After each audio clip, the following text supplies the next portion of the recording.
Alright, welcome today. Today we're going to go over another quick video for the Water Guild boss. And I know I already did one of these, but this team is like insanely good and you can use it for all but the water one, or not the water one, the fire guild boss. The only reason you can't use it for him is just because Tree Gunslinger just isn't going to do a lot of damage. And I've seen a couple of teams that are really good for it, but you need a lot of resources dumped into it. And yes, this team does have Water Nurse, Tree Gunslinger, and this is supposed to be a light robot. I don't have it, but this is still a good replacement. You can get like 4 million plus damage every time with this team. And so without further ado, let's go through the fight, and then after I will show you my gear. So let's go. I'm just gonna do an actual battle for this one. Basically, the concepts though for this battle is you want to get a bunch of buffs. That's why we have Fire Clockwork and the Tree Popo Rider. You get a bunch of buffs over to the Tree Gunslinger, and then he can do his third skill and do a lot of damage. Water Robot's really good because he can cleanse, and he just also heals up the team a lot and does cooldown reduction. Water Nurse is Water Nurse. I mean, it buffs the damage of Tree Gunslinger and a little bit of healing, so that's always nice. Tree Popo is like actually insanely important to this team. You might not think about it, but it's just like you get a speed buff, action bar buff, you get attack down and defense down on the boss, and a blind. So the boss won't do a lot of damage for a majority of the fights up until you get to like turn 20 to 30, depends on your gear. If you have really good gear, you can get past 30 pretty easily and just keep going for a lot of damage. The reason Light Robot is really good though is because when he heals and does his cooldown reduction, he will also give your team a defense buff, which will just make your team survive like way longer, and you get your action bar buff with him.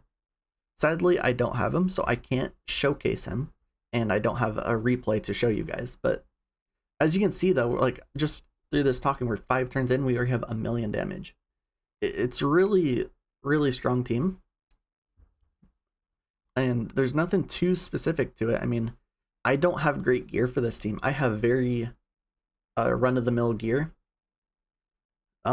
Things to keep in mind when you're doing this though is like, you know, if you're running to Fire Clockwork, you don't need a lot of crit rate on your Tree Gunslinger because he will get crit buff and he has element advantage. So you only need, I think it's 55% crit rate to always crit.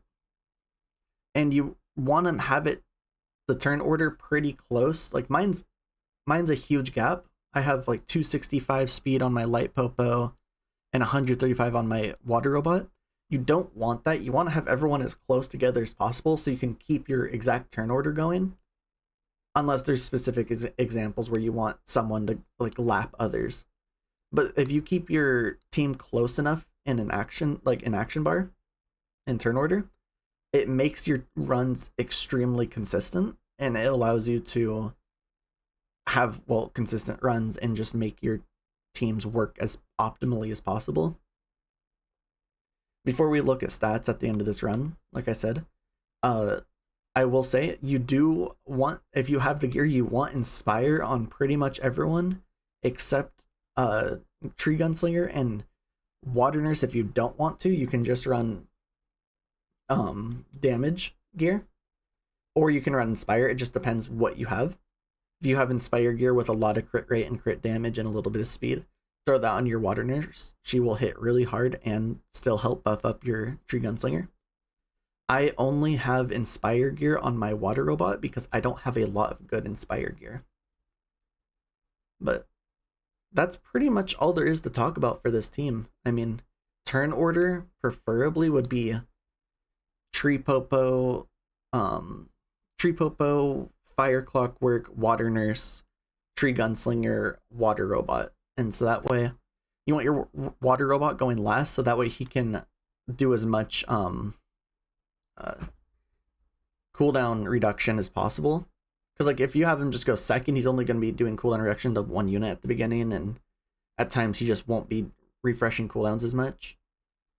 But if you have them in a tight turn order, and you have him go after everyone, it will just help keep everything flowing really fast and really good.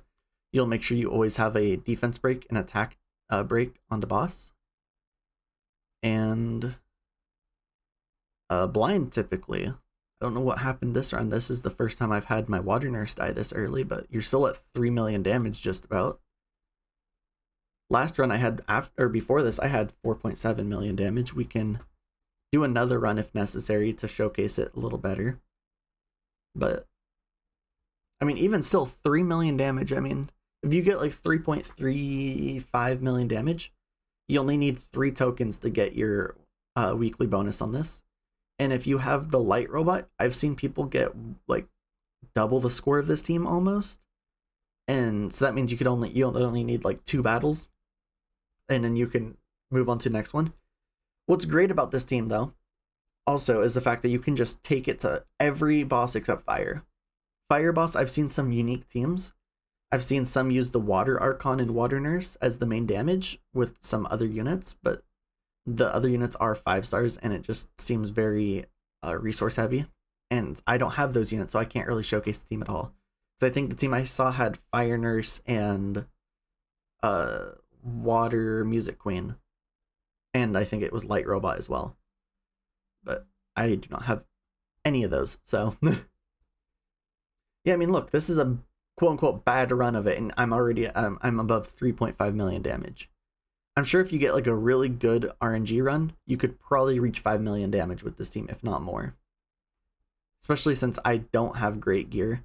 It's like all my secondary sets on these units except Tree Gunslinger. He has a specific set for him. But it's a great team. We're almost at turn 30, and we're probably going to die here shortly. We don't have a whole lot of healing anymore because our Fire Clockwork died. Yeah, there goes Tree Gunslinger. That's kind of cooked after that. If you lose Tree Gunslinger, your run is basically over because you're just not going to have a lot of damage going out without him. Your Water Nurse does do a lot of damage on her own, but you still want your Tree Gunslinger. It just makes a huge difference. Alright, come on. Kill my units so I can show you the damage charts. Just about.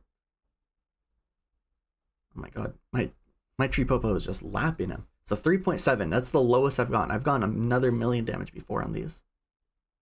But yeah, you have 2.7 million just from Tree Gunslinger, and then the rest is kind of split up. Water Nurse does put in their work though. So pretty simple team. So yeah. Now let's go look at my gear. So Tree Gunslinger, about 200% crit damage. You want a lot more attack. I don't have the greatest gear for this. Don't need as much speed, and crit rate could be a little lower just because of how the team works. But this is just like I said. This is the gear I threw on him. War Nurse, 100. I have 100% crit rate because it's just an extra set I threw on. 2,000 attack. A lot of crit damage. Could lower the crit rate and get more crit damage if you have the gear for it. More HP would also help your run go longer. Clockwork, you just need a high luck rate just so his buffs go out, and then speed and survivability. That's all you really care about for him. Engineer Robot, a lot of HP, a lot of defense. Depending on where you want him in your turn order, a decent bit of speed. Nothing too crazy. And Tree Popo, I have just a lot of speed and a lot of HP. You probably need more accuracy to consistently land your defense downs and your blind and attack downs, but I haven't really went through my gear enough. So yeah, if this team helps you guys, then feel free to leave a comment, drop a like, subscribe, whatever. And yeah, have a wonderful day. See ya.